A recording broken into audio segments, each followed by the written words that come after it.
같이 읽겠습니다.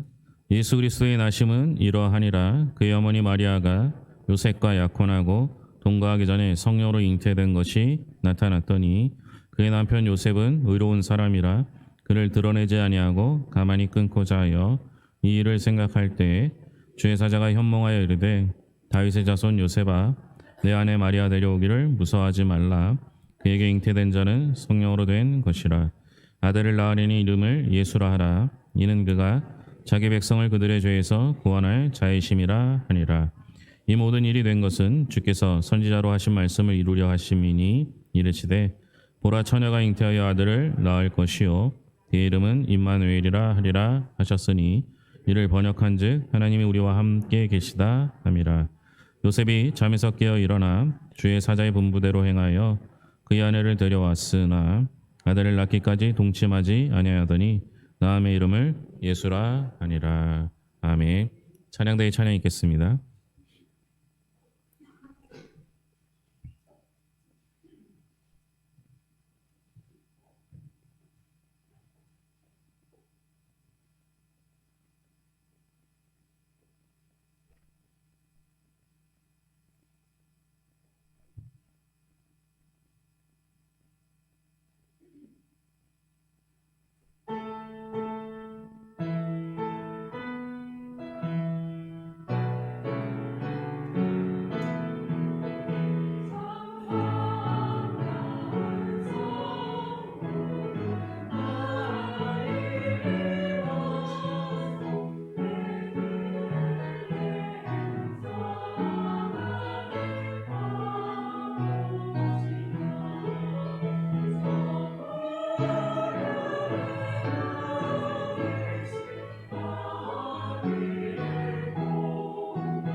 오늘은 성탄절입니다.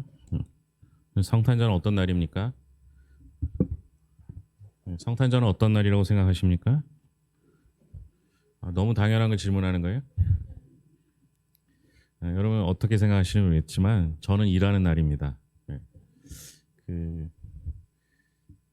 교회 안에 절기가 좀 있는데요. 뭐 부활절, 추수감사절 이렇게 유명한 절기 있지 않습니까? 전부 다 주일이에요. 그런데 성탄절만 평일입니다. 그래서 오늘이 주일인지 평일인지 모를 정도로 저에게는 한 번 더 설교를 준비하고 일하는 날이라고 생각됩니다. 여러분 이해가 안 되시죠? 여러분 그래도 예수님 탄생하신 날 이 정도는 대답하실 줄 알았는데 네. 예수님이 탄생하신 날이 맞죠? 이게 탄생하는 날을 중요하게 여겼기 때문에 이제 날로 정한 겁니다. 주일로 정한 게 아니라.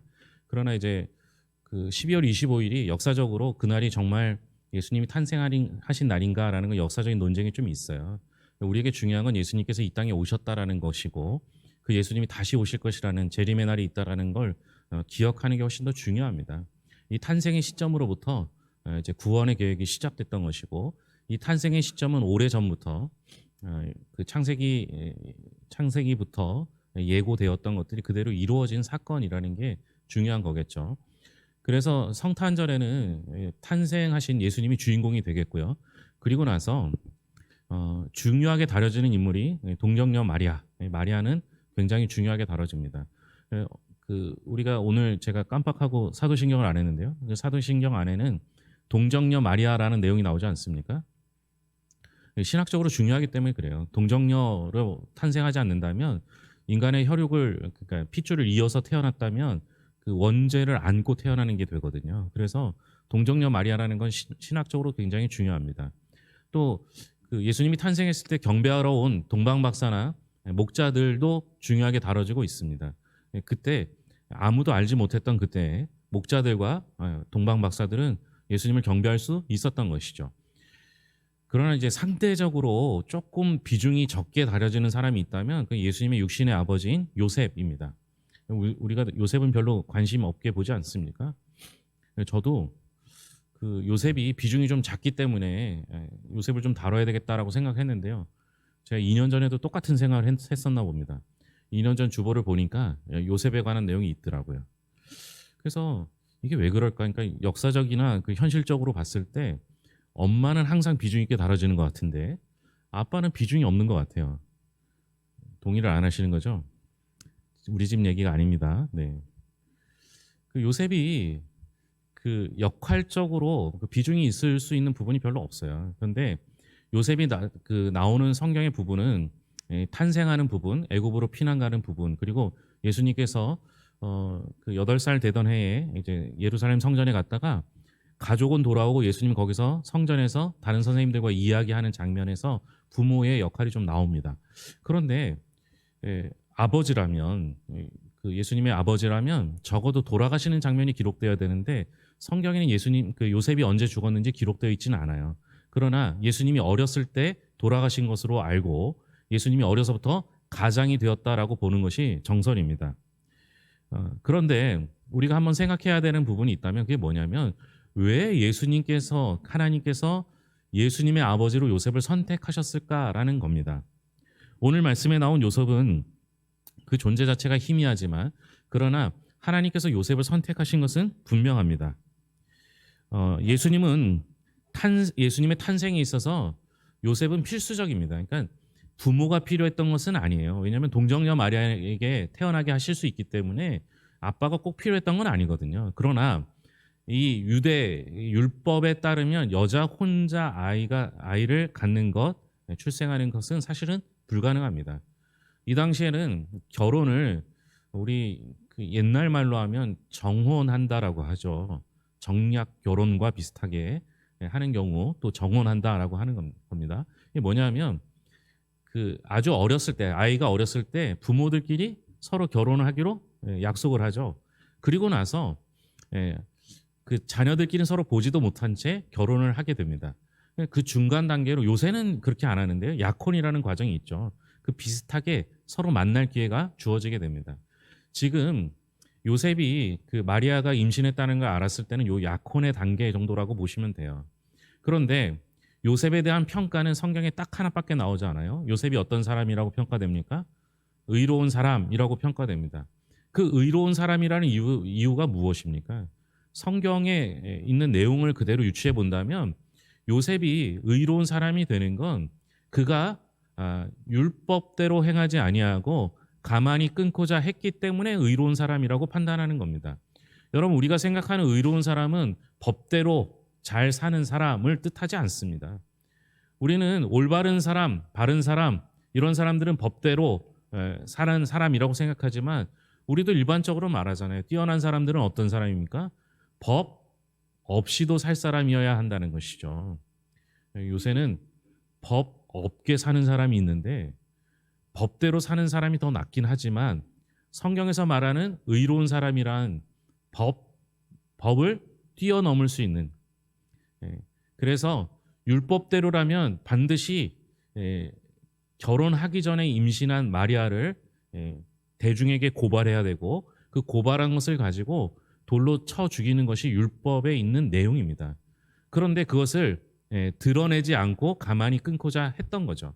뒤이어서 나오는 내용에 보면 하나님의 사자가 현몽에서 마리아와 결혼하도록 합니다. 그리고 거기서 태어날 아이가 예수님, 우리를 구원할 자라라는 말씀에 그 말씀을 그대로 응답하는 것이 요셉의 모습입니다. 그렇다면 왜 하나님께서 요셉을 선택하셨을까? 그가 의로운 사람이라는 것이죠. 여기서 말하는 의로운 사람이라는 것은 자신을 희생하면서까지 한 생명을 귀하게 여길 줄 아는 사람이라는 겁니다. 여러분, 자신을 희생하면서 한 생명을 귀하게 여기는 사람의 대표적인 분이 누구십니까? 예수님이시죠. 그러니 그 아버지의 그 아들이라는 말이 있듯이 그 요셉을 닮은, 사실은 예수님께서 요셉을 선택하셔서 그의 아들로 태어나셨고 예수님의 모습을 요셉을 통해서 먼저 보여주시고자 했던 의로운 모습이라는 것이죠. 결국 그 모습 그대로 예수님은 의로운 사람이 됩니다. 마치 우리를 위하여 자기 자신을 희생하여 자기 자신을 다 내어주어서 우리를 구원하신 그 예수님의 사역이 의로운 사역이라고 볼 수밖에 없는 거죠. 그 예수님이 오늘 우리를 위하여 이 땅에 오셨습니다. 놀라운 건 요셉이 의로웠고 그것을 확장하여 모든 사람들 앞에 의로우신 예수님이 되셨을 뿐만 아니라 오늘 우리를 의롭다 여기시고 있다라는 겁니다. 원고에 드렸는데요. 로마서 3장 24절에 보면 그리스도 예수 안에 있는 속량으로 말미암아 하나님의 은혜로 값없이 의롭다 하심을 얻은 자 되었느니라. 요셉은 자신을 희생해서 한 여인을 책임졌습니다. 그런 요셉을 성경을 의롭다고 평가합니다. 그리고 그 의로움으로 시작한 예수님의 탄생입니다. 그리고 그 마지막 의로움은 우리에게 덧입혀지게 됩니다. 그런데 여러분 한번 생각해 보세요. 여러분 누군가를 위해 희생한 적이 있으십니까? 누군가를 책임져 본 적이 있으십니까? 누군가에게 의롭다 할 만큼 여러분들이 법보다 더 뛰어난 삶을 살고 계십니까? 요셉도 예수님도 그러한 삶을 사셨기에 의롭다함을 칭하는 것이, 의롭다라고 여겨지는 것이 아무렇지도 않은 것 같습니다. 그런데 우리는 어떻습니까? 우리는 과연 의롭다함을 얻을 자격이 있으십니까? 요셉은 하나님께로부터 의로움을 입었다라고 성경은 말합니다. 그리고 그 의로움을 예수님께서는 확장하셔서 모든 사람을 의롭다 하실 수 있을 만큼 우리를 구원의 길로 인도해 주셨습니다. 의로움에서 시작한 그것이 예수님을 통해 확장되었고 오늘날 우리를 통해 완성될 줄로 믿습니다. 이제 우리가 가야 할 길은 주님이 걸어가셨던 그 의로운 길이 되어야 합니다. 주님의 탄생으로 시작하여 부활로 완성된 그 구원의 길이 오늘 우리가 의로움을 덧입고 앞으로 그 길을 더욱더 정진해 나갈 때 오늘 이 성탄의 의미가 헛되지 않을 줄로 믿습니다. 기도하겠습니다. 하나님 감사합니다. 오늘 우리를 붙잡아 주셔서 하나님의 자녀 삼아 주셨습니다. 이제 우리를 통하여 나타내신 하나님의 영광을 바라봅니다. 하나님 우리와 함께하여 주셨고 온전히 주 바라보는 믿음의 사람들이 되게 하여 주시옵소서. 오늘 기쁜 날입니다. 주님이 오신 날입니다. 우리가 구원받기를 시작한 날입니다. 이 날을 통하여 하나님 영광 받아 주시옵고 온전히 주님의 의로움에 동참하는 성도들이 되게 하여 주시옵소서.